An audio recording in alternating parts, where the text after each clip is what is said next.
আসসালামু আলাইকুম, স্বাগত জানাচ্ছি আরটিভির সকালের সংবাদে। আপনাদের সঙ্গে আছে আমি সৈয়দ সাদিয়া বেনাজির।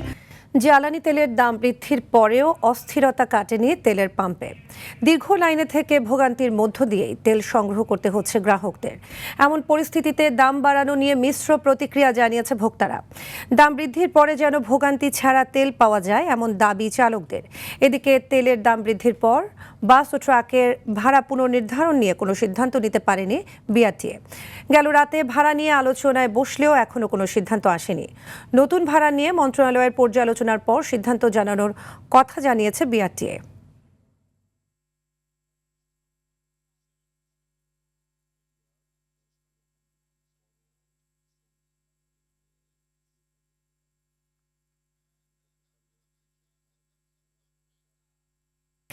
দর্শক, এই মুহূর্তে রাজধানীর পরিবাগ মেঘনা ফিলিং স্টেশন থেকে সরাসরি যোগ দিচ্ছেন সহকর্মী বিপুল দেবরায়।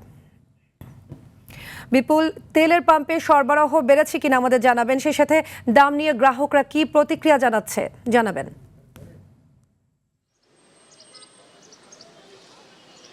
সাদিয়া, তেলের সরবরাহ যদি বাড়তো তাহলে এই দীর্ঘ লাইন দেখা যেত না। আমরা সকাল থেকে রাজধানীর যে পেট্রোল পাম্পগুলো রয়েছে, বিশেষ করে ফিলিং স্টেশনগুলো যেগুলো রয়েছে, সবগুলোতে কিন্তু একেবারে গতানুগতিক যে সাম্প্রতিক সময়ে যে দীর্ঘ লাইন ছিল সেগুলো এখনও দেখা যাচ্ছে। এবং এখানে যারা আছে তাদের সাথে আমাদের কথা বলার সুযোগ হয়েছে।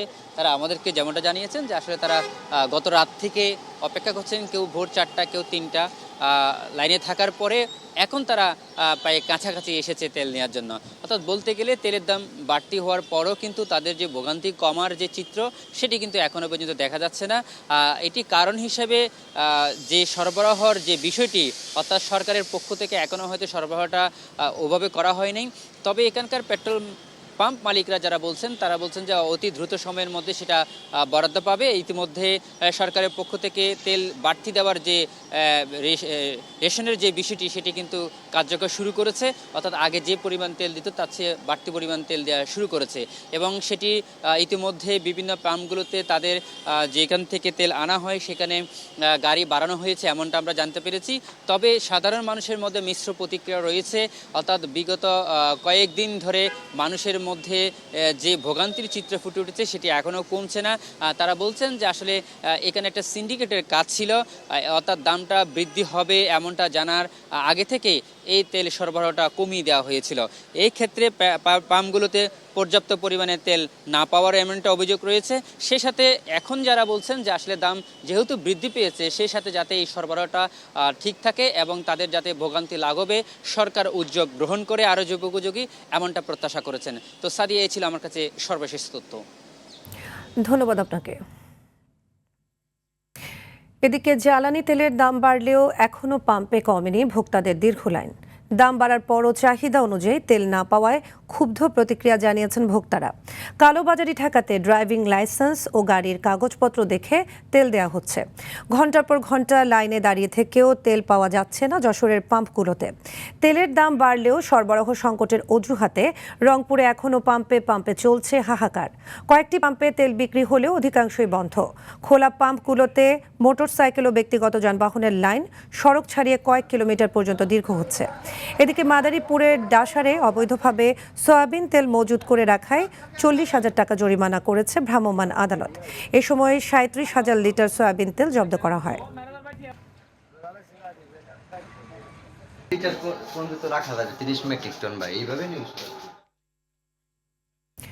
জ্বালানি তেলের আরও খবর জানাতে খুলনা থেকে সরাসরি যুক্ত হচ্ছেন আরেক সহকর্মী এম মনিরুজ্জামান। মনির, খুলনায় জ্বালানি তেলের দাম বাড়ায় ভোক্তাদের কেমন প্রতিক্রিয়া দেখতে পাচ্ছেন? হ্যাঁ ছাদিয়া, যেমনটা বলছিলেন, অন্যান্য জেলার মতো খুলনাও কিন্তু জ্বালানি তেলের মূল্য বৃদ্ধির পরে ক্রেতাদের মধ্যে একটি মিশ্র প্রতিক্রিয়া দেখা গিয়েছে। তারা বলেছেন যে তারা অতিরিক্ত দামে তেল ক্রয় করতে আগ্রহী, তবে তারা কিন্তু তাদের কাঙ্ক্ষিত তেল পাচ্ছে না বলে অনেকে মন্তব্য করেছেন। আমি এই মুহূর্তে দাঁড়িয়ে আছি খুলনা নগরীর এলেনা পেট্রোল পাম্পে। এই পাম্পে এসে দেখেছি এখন পর্যন্ত এই পাম্পে ডিপো থেকে তেল আসেনি, যে কারণে কিন্তু এই মুহূর্তে পাম্পটা অনেকটা খালি রয়েছে। কারণ হিসেবে যে বিষয়টি তারা বলেছেন যে কিছু দূর পরে রয়েছে আরেকটি petrol pump, Khulna petrol pump. সেই পেট্রোল পাম্পে ডিপো থেকে তেল এসেছে, তাই ম্যাক্সিমাম গাড়ি কিন্তু সেই ডিপোতে তেল আনতে গিয়েছে।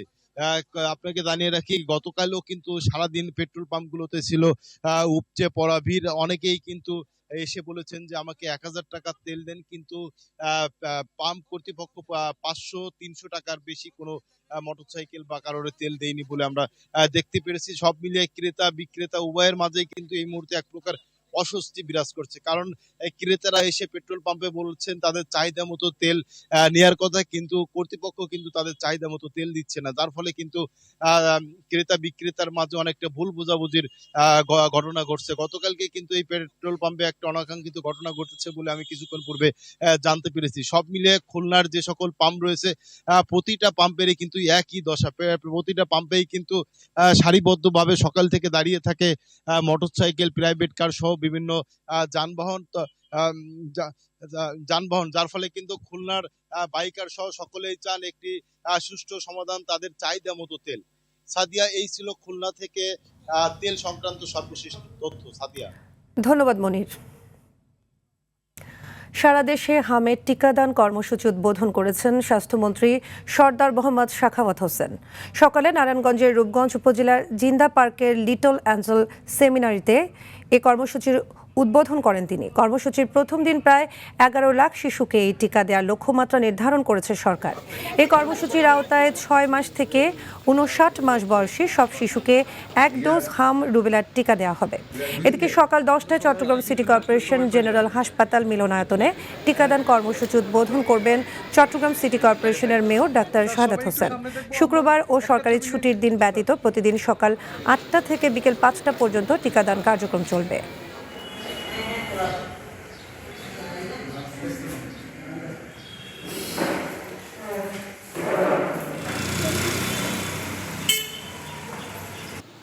আমাদের বাচ্চাদের রেসিস্টেন্স পুষ্টি দিন দিন কমে যাচ্ছে, যেই কারণে হামের মতন একটা ভয়াবহ রূপ আমাদেরকে বিব্রত করে ফেলতেছে।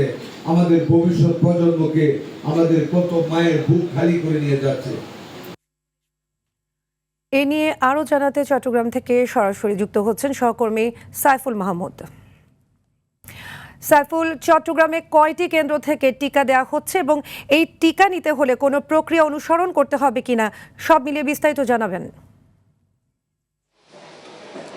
জি সাদিয়া, আসলে যেমনটি বলেছেন, চট্টগ্রামে হাম এবং রুবেলার টিকাদান কর্মসূচি কিন্তু আজ থেকে শুরু হচ্ছে। কিছুক্ষণের মধ্যেই কিন্তু আসলে চট্টগ্রাম সিটি কর্পোরেশনের মেয়র তিনি এটি উদ্বোধন করবেন এবং চট্টগ্রামে কিন্তু ৪১টি সিটি কর্পোরেশনের ৪১টি ওয়ার্ড রয়েছে। এই ৪১টি ওয়ার্ডকে ৭টি জোনে ভাগ করেছেন। মোট ৩,৩০,৩০০ শিশুকে কিন্তু এই লক্ষ্যমাত্রা টিকার আওতায় আনার জন্য লক্ষ্যমাত্রা নির্ধারণ করা হয়েছে এবং এখানে কিন্তু আসলে যারা টিকা দিবেন তাদের জন্য ৪৮টি স্থায়ী টিম, ২০৫টি অস্থায়ী টিম, ৪১টি মপ অ্যাপ টিম এবং ১৪টি সন্ধ্যাকালীন টিকাদান স্টেশন চালু থাকবে। শুধুমাত্র শুক্রবার এবং সরকারি ছুটি ব্যতীত অন্য যে কোনো দিন ৯টা থেকে ৫টার মধ্যে কিন্তু আসলে এই টিকা দিতে পারবেন যে কোনো কেউ আসলে। তবে এখানে কিন্তু আসলে অভিভাবকদের যে ১৭ ডিজিটের কোড নাম্বার রয়েছে সেটি অনলাইনে রেজিস্ট্রেশন করতে হবে, এরপরে কিন্তু আসলে প্রক্রিয়াগুলি শেষ হবে। তবে কর্পোরেশনের পক্ষ থেকে বলা হয়েছে রেজিস্ট্রেশন ছাড়াও যদি যে কোনো কেউ আসে প্রত্যেকে কিন্তু আসলে টিকা দেওয়া হবে এবং বিশেষ করে যারা কিন্তু আসলে বস্তি এলাকাতে আসছেন তাদেরকে গুরুত্ব দিচ্ছেন এবং এই কর্মসূচিকে কেন্দ্র করে সিটি কর্পোরেশনের পক্ষ থেকে কিন্তু ব্যাপক কর্মসূচি নেওয়া হয়েছিল।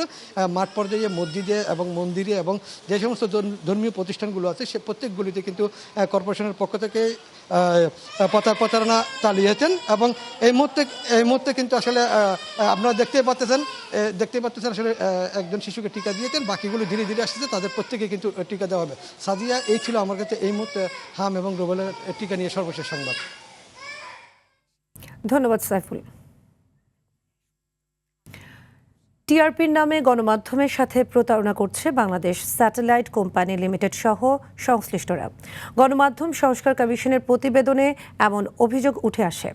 মিথ্যা টিআরপির কারণে ক্ষতির শিকার টেলিভিশন চ্যানেলগুলোকে গণমাধ্যম সংস্কার কমিশন ক্ষতিপূরণের পাশাপাশি জড়িতদের জবাবদিহির সুপারিশ করলেও বাস্তবায়ন হয়নি আজও। টিআরপি নিয়ে এআর বাদলের 3 পর্বের ধারাবাহিকের দেখুন দ্বিতীয় পর্ব।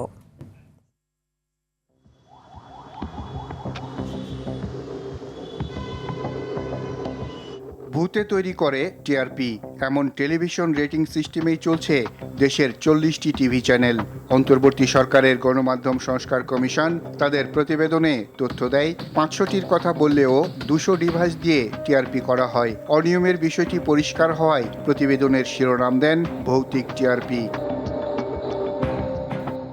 গণমাধ্যম সংস্কার কমিশনের প্রতিবেদনে তাদের জবাব, তারা আমাদের প্রশ্নের কি জবাব দিয়েছে সে তো লেখাই আছে। বাস্তবেও গণমাধ্যম সংস্কার কমিশনের প্রতিবেদনের সত্যতা মিলে। যদিও বিএসসিএল এর মহাব্যবস্থাপক দাবি করেন তারা 500টি ডিভাইস দিয়েই শুরু করেছিলেন। সরকারি প্রতিষ্ঠানের একটা সিস্টেমকে ভৌতিক বলার আগে অন্তত এটা তো আমরা আশা করতে পারি যে এই সিস্টেমটা এসে কেউ সরেজমিনে দেখবেন এটা কিভাবে কাজ করে। এই পদক্ষেপটা কিন্তু তখন নেওয়া হয়নি। গণমাধ্যম সংস্কার কমিশনের প্রধান কামাল আহমেদ এ প্রসঙ্গে বলেন, আমরা রিপোর্টে যা লিখেছি একেবারে accurately based on documents and their interviews. তাদের সাথে অফিসিয়াল মিটিং হয়েছে, তারা 2 জন প্রতিনিধি পাঠিয়েছিল, 2 জন অফিসার আসছিল এবং লিখিতভাবে তারা তাদের বক্তব্য দিয়েছে। সো কিছু বললে সেটা মানে সত্য চাপা দেওয়ার চেষ্টা বা অস্বীকার করা। সম্প্রতি এক দুপুরে রাজধানীর বাংলা মোটরে বিএসসিএল এর টিআরপি সংগ্রহ রুমে গিয়ে দেখা যায় মাত্র 13টি ডিভাইস সক্রিয়, তাতে দর্শক সংখ্যা 42 জন। তবে নানা কারণে সব ডিভাইস চালু থাকে না বলে দাবি করেন মহাব্যবস্থাপক। বাসাবাড়িতে আমরা যেই বক্সটা বসাইছি এই বক্সটা ওয়ার্কিং, মানে আপনার কারিগরিভাবে ওয়ার্কিং, কিন্তু টেলিভিশন ওই বাসা দেখছে কি দেখছে না এটা কিন্তু ডিফারেন্ট ইস্যু। মানে যখনই ওই বাসার লোক ফেরত আসবে এবং যখনই অন করবে তখনই কিন্তু ওই ডেটাটা আমাদের সিস্টেমে শো করবে। কি পদ্ধতিতে টিআরপি চলছে তা বুঝিয়ে দেন বিএসসিএল এর একজন কর্মকর্তা। গণমাধ্যম সংস্কার কমিশনের সুপারিশে বলা হয় টিআরপির অনিয়মে জড়িতদের জবাবদিহিতা নিশ্চিত করতে হবে। ক্ষতিগ্রস্ত মিডিয়ার দাবিও বিবেচনায় নিতে হবে। যেসব হাউস হোল্ডে পিপল মিটার বা টিআরপি ডিভাইস আছে এরকম 2-1টাতে আমি যেতে চাই, এটা কি সম্ভব? এ বিষয়ে নিজের অসহায়ত্বের কথা তুলে ধরেন বিএসসিএল এর মহাব্যবস্থাপক। ক্ষতিগ্রস্ত আপনি যাদের কথা বলছেন যে চ্যানেলগুলো ম্যানিপুলেশনে অংশগ্রহণ করছে না তারা অবশ্যই ক্ষতিগ্রস্ত। বিপুল সংখ্যক টেলিভিশনের বিপরীতে সামান্য কটি ডিভাইস দিয়ে টিআরপি মানসম্পন্ন হওয়া সম্ভব নয় বলেও স্বীকার করেন এই কর্মকর্তা। এআর বাদল, RTV, ঢাকা। প্রধানমন্ত্রী হিসেবে দায়িত্ব গ্রহণের পর প্রথমবারের মতো নিজ জেলা বগুড়ায় যাচ্ছেন তারেক রহমান। সকাল 6:10 গুলশানের বাসভবন থেকে সড়ক পথে তিনি বগুড়ার উদ্দেশ্যে রওনা দিয়েছেন। দিনব্যাপী এই সফরে প্রধানমন্ত্রী দেশের 13তম সিটি কর্পোরেশন হিসেবে বগুড়া সিটি কর্পোরেশনের ফলক উন্মোচন করবেন।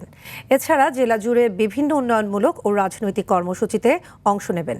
এছাড়াও দুপুর 12:15 বগুড়া শহর থেকে গাবতলী উপজেলার বাগবাড়িতে জিয়াউর রহমান গ্রাম হাসপাতালে হামের টিকা ক্যাম্পেইন উদ্বোধন করবেন। এরপর বিকেল 4টায় শহরের ঐতিহাসিক আলফাতুন নেসা খেলার মাঠে জেলা বিএনপি আয়োজিত জনসভায় ভাষণ দেবেন তিনি। জনসভা শেষে বগুড়া প্রেস ক্লাবের নতুন ভবন ও বায়তুর রহমান কেন্দ্রীয় মসজিদের পুনর্নির্মাণ কাজের উদ্বোধন করবেন। এরপর বগুড়া পল্লী উন্নয়ন একাডেমিতে যাত্রা বিরতি দিয়ে ঢাকায় ফিরবেন প্রধানমন্ত্রী। দর্শক, এই মুহূর্তে বগুড়া থেকে সরাসরি যোগ দিচ্ছেন সহকর্মী শামীম চৌধুরী।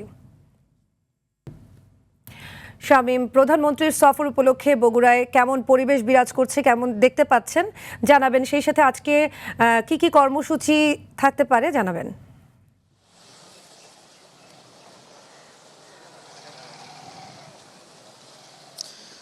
সাদিয়া, প্রধানমন্ত্রী তারেক রহমান বগুড়ার খুব কাছাকাছি। আমরা যেটা জানতে পেরেছি অল্প কিছু সময়ের মধ্যে তিনি বগুড়া সার্কিট হাউসে এসে উপস্থিত হবেন। এরপর আপনি জানেন যে দিনব্যাপী নানা উন্নয়ন কর্মসূচি উদ্বোধন করবেন প্রধানমন্ত্রী তারেক রহমানে। এর মধ্যে যেটি গুরুত্বপূর্ণ সেটি আপনাকে জানাতে চাই, বগুড়া পৌরসভার ফলক উন্মোচন করবেন তিনি, যেটি 13তম সিটি কর্পোরেশন হিসেবে উন্নীত করা হবে। সাদিয়া, এই বগুড়া পৌরসভাটা কিন্তু দেশের অন্যতম বৃহত্তম পৌরসভা এবং এটি অনেক সময় দেখা যায় যে বিভিন্ন সিটি কর্পোরেশন এবং বিভিন্ন পৌরসভার থেকেও এর যে জনপ্রশাসনের কাজ সেটি অনেক বেশি। তারপরেও এটিকে পৌরসভায় রাখা হয়েছে, সিটি কর্পোরেশন হিসেবে উন্নীত করা হয়নি। 150 বছর বয়স এই পৌরসভাটির। বগুড়াবাসীর দীর্ঘদিনের দাবি ছিল যাতে এই পৌরসভাটাকে সিটি কর্পোরেশনে উন্নীত করা হয়, কিন্তু তাদের সেই দাবির পরিপ্রেক্ষিতেও বিগত দিনে কোনো সরকার এই পৌরসভাটিকে সিটি কর্পোরেশনে উন্নীত করেনি। কিন্তু তারেক রহমান শপথ নেওয়ার পর তিনি এই বগুড়ার প্রথম সফরে এসেই কিন্তু এটি সিটি কর্পোরেশনে রূপান্তর করবেন এবং এর ফলক উন্মোচন করবেন। এর পাশাপাশি প্রধানমন্ত্রী তারেক রহমান বগুড়াতে বেশ কিছু উন্নয়ন কর্মসূচি তিনি কিন্তু এখানে উদ্বোধন করবে। গুরুত্বপূর্ণ হিসাবে আপনাকে যেটা জানাতে চাই, আজকে কিন্তু আনুষ্ঠানিকভাবে হাম এবং রুবেলার যে টিকাদান কর্মসূচি সেটি উদ্বোধন করা হয়েছে। প্রধানমন্ত্রী তারেক রহমান তার নিজ গ্রাম বগুড়ার গাবতলীতে যাবেন এবং সেখানে জিয়াউর রহমান গ্রাম হাসপাতালে তিনি হাম এবং রুবেলার টিকা কার্যক্রমের উদ্বোধন করবেন। এর পাশাপাশি সেখানে তিনি কিন্তু খালকাটা কর্মসূচি এবং এর পাশাপাশি আরও একটি উন্নয়ন কর্মসূচির উদ্বোধন করবেন। তারেক রহমান এই বগুড়া আশাকে কেন্দ্র করে একটা উচ্ছ্বাস মানুষের মধ্যে রয়েছে এবং গতকাল থেকে আমরা যেটা দেখেছি, প্রধানমন্ত্রী তারেক রহমান ঘরের ছেলে ঘরে আসছেন সফরে, সে কারণেই এখানকার মানুষগুণ খুব উচ্ছ্বসিত এবং তাকে স্বাগত জানানোর জন্য এক প্রকার মুখিয়ে আছে। পাশাপাশি এই বগুড়া শহরকে একদম পুরোপুরি নিরাপত্তার চাদরে ঢেকে ফেলা হয়েছে। তো প্রধানমন্ত্রী তারেক রহমান আর কিছুক্ষণের মধ্যেই বগুড়া সার্কিট হাউসে এসে উপস্থিত হবেন এবং দিনব্যাপী এখানে বিভিন্ন উন্নয়ন কর্মসূচির উদ্বোধন করবেন। এরপরই বগুড়া জনসভায় যোগ দিয়ে একটি মসজিদের পুনঃসংস্কারের কাজ উদ্বোধনের পর তিনি ঢাকার উদ্দেশ্যে রওনা দেবেন। সাদিয়া, এই ছিল বগুড়া থেকে আমার কাছে সর্বশেষ। ধন্যবাদ শামীম। এবার বাংলাদেশ নিউজিল্যান্ড ওয়ানডে সিরিজ প্রসঙ্গ। সিরিজে টিকে থাকার লড়াইয়ে আজ নিউজিল্যান্ডের বিপক্ষে দ্বিতীয় ওয়ানডেতে মুখোমুখি হবে বাংলাদেশ। এ ম্যাচে জয় নিয়ে সিরিজে ফিরতে চায় বাংলাদেশ। অপরদিকে নিউজিল্যান্ডের লক্ষ্য সিরিজ জয় নিশ্চিত করা। বাংলাদেশের জন্য আশার খবর, দ্বিতীয় ম্যাচে খেলতে পারেন প্রথম ম্যাচে ইনজুরির কারণে বাদ পড়া মুস্তাফিজুর রহমান। মিরপুরে ম্যাচটি শুরু হবে সকাল 11টায়। আতিকুল ইসলাম শাকিলের রিপোর্টে দেখুন বিস্তারিত। যে ব্যাটিং নিয়ে বরাবর দুশ্চিন্তা বাংলাদেশের, প্রথম ম্যাচে তারই ধারাবাহিক বাজে প্রদর্শনীতে দ্বিতীয় সারির নিউজিল্যান্ডের বিপক্ষে নাস্তানাবুদ হতে হয়। 3 ম্যাচ সিরিজে, তাই দ্বিতীয় ম্যাচে জয়ের বিকল্প নেই বাংলাদেশের সামনে। ম্যাচের আগের দিন সংবাদ সম্মেলনে আসা বাংলাদেশের পেসার শরীফুল অবশ্য সিরিজে ফেরার ব্যাপারে আত্মবিশ্বাসী। আমরা যদি আরেকটু ভালো বোলিং করতাম হয়তো তাদের জন্য ইজি হতো।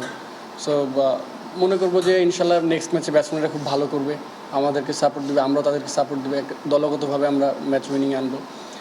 ক্রিকেট খেলা এরকম আসেই যে এক ইউনিট ভালো করে আর এক ইউনিট একটু ফেল করে। সো এটা নিয়ে আমরা আশাবাদী যে নেক্সট ম্যাচ ইনশাল্লাহ ভালো করবো। প্রথম ম্যাচে টসের আগে মুস্তাফিজের ইনজুরি বড় ধাক্কা হয়ে এসেছিল টাইগার শিবিরে। অবশ্য দ্বিতীয় ম্যাচে তার ফেরার সম্ভাবনার কথা জানালেন শরীফুল। হ্যাঁ, উনি এখন মোটামুটি আলহামদুলিল্লাহ সুস্থ। আমরা যে 15 জন স্কোয়াড আছে সবাই রেডি থাকি ম্যাচ খেলার জন্য। এখন ডিসাইড করবে কোচ, তারা। সো আমরা সবাই রেডি আছি। অপরদিকে বাংলাদেশের বিপক্ষে প্রথম ম্যাচে জয় তুলে নিয়ে ফুরফুরে মেজাজে আছে কিউইরা। ঘরের মাটিতে টাইগারদের বিপক্ষে সিরিজ জয়কে বিশেষ কিছু বলছে তারা। লক্ষ্য সে বিশেষ কিছু দ্বিতীয় ম্যাচেই নিশ্চিত করা। আমরা যে দল নিয়ে এসেছি তা পূর্ণ শক্তির নয়। এখানে এসে অভিজ্ঞতা নিতে পারছি। এমন উইকেটে আমরা খেলে তেমন অভ্যস্ত নই। সেখানে আগের ম্যাচে বাংলাদেশের বিপক্ষে জয় আনন্দের ছিল। সিরিজ জিততে পারলে বিশাল ব্যাপার হবে। বাংলাদেশকে সিরিজে ফিরতে হলে কেবল মুস্তাফিজের টিমে ফিরলেই হবে না, সেই সাথে ব্যাটারদেরও রানে ফিরতে হবে বলে মনে করছেন ক্রিকেট ভক্তরা। মাত্র একটা ম্যাচ গেছে, 2টা ম্যাচ আছে। সো আমাদের কনফিডেন্স আছে যে আমরা কামব্যাক করবো ইনশাল্লাহ। আতিকুল ইসলাম শাকিল, RTV, ঢাকা। আমাদের বেস্ট ক্রিকেট।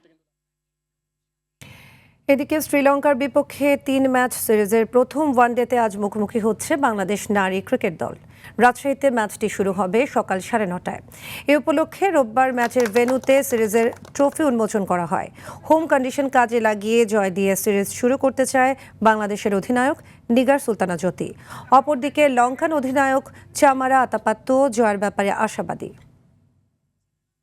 পবিত্র হজ পালনের উদ্দেশ্যে ঢাকা ছাড়ছেন যাত্রীরা। রাজধানীর আশকোনা হজ ক্যাম্পে হাজিদের নিবন্ধন, ভিসা প্রক্রিয়া এবং স্বাস্থ্য পরীক্ষা সহ যাবতীয় সকল কাজ সম্পন্ন করা হচ্ছে। হজ ব্যবস্থাপনা নিয়ে সন্তুষ্টি জানান আগতরা। নির্বিঘ্নে হজ শেষে যেন আবার পরিবারের কাছে ফিরে আসতে পারে সেজন্য দোয়াও প্রার্থনা করেন হাজিরা। গত 18 এপ্রিল থেকে শুরু হয়েছে হজের আনুষ্ঠানিক বিমান যাত্রা, চলবে আগামী 21 মে পর্যন্ত।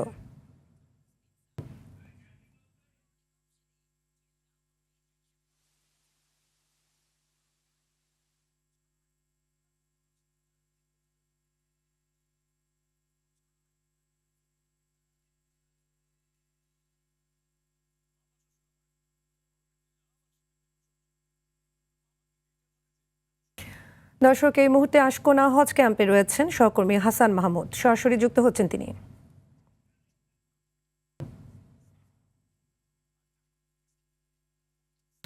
হাসান, সময় মতো হজের ফ্লাইটগুলো ছেড়ে যাচ্ছে কিনা এবং সেখানকার সবশেষ কি তথ্য আছে আপনার কাছে আমাদের জানাবেন।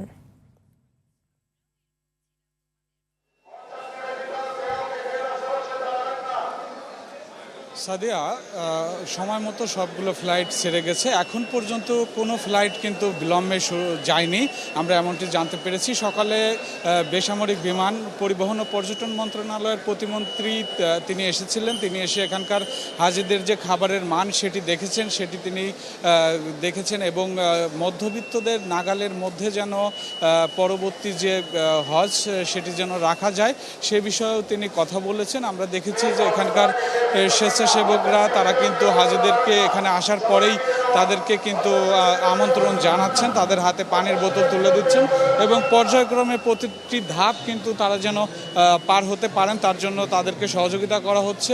এছাড়া ইমিগ্রেশনে তাদেরকে সহযোগিতা করা হচ্ছে। এখানে পরিবারের সদস্যরা হাজিদেরকে বিদায় দিয়েছেন এবং হাজিরাও কিন্তু বলেছেন যে এখন পর্যন্ত তাদের ফ্লাইটগুলা সঠিক সময়ে ছেড়ে যাচ্ছে। এখানে আমরা আসার পরে দেখতে পেয়েছি যে এখানকার যে নিরাপত্তা কর্মীরা তারাও এখানে বহিরাগত এবং পরিবারের সদস্য যারা রয়েছেন তাদেরকে ভিতরে প্রবেশ করতে দিচ্ছেন না। হাজিরা সন্তুষ্টি প্রকাশ করেছেন, তারা বলেছেন যে তারা যেন সুন্দরভাবে আবার হজ করে দেশে ফিরে আসতে পারেন সেজন্য সকলের কাছে দোয়া প্রার্থনা করেছেন এবং সারা দেশ যেন শান্তিতে থাকে, বাংলাদেশ এবং বিশ্বে যেন শান্তি ফিরে আসে সেজন্য তারা হজে গিয়ে দোয়া করবেন এমনটি বলেছিলেন। সাদিয়া, এই ছিল সবশেষ তথ্য হজ ক্যাম্প থেকে। ধন্যবাদ আপনাকে। টাঙ্গাইলের ঘাটাইলে যাত্রীবাহী বাস ও ট্রাকের মুখোমুখি সংঘর্ষে 2 জন নিহত হয়েছেন। এ ঘটনায় আহত হয়েছেন বাসটির আরও বেশ কয়েকজন যাত্রী। ভোরে টাঙ্গাইল ময়মনসিংহ সড়কের হামিদপুর নামক স্থানে এ দুর্ঘটনা ঘটে। পুলিশ জানায় ময়মনসিংহ থেকে ছেড়ে আসা একটি যাত্রীবাহী বাস ঢাকার দিকে যাচ্ছিল। ভোর 5:30টায় ভুয়াপুর থেকে ছেড়ে আসা বালুবাহী একটি ট্রাকের মুখোমুখি সংঘর্ষ ঘটে। এতে ঘটনাস্থলেই ট্রাক চালক নিহত হন। গুরুতর আহত অবস্থায় হেলপারকে উপজেলা স্বাস্থ্য কমপ্লেক্সে নিয়ে গেলে কর্তব্যরত চিকিৎসক তাকে মৃত ঘোষণা করেন। নিহতদের পরিচয় এখনো জানা যায়নি। সকালের সংবাদ এ পর্যন্তই। মধ্যাহ্নের সংবাদ দুপুর 12টায় দেখার আমন্ত্রণ রইল। ধন্যবাদ সবাইকে।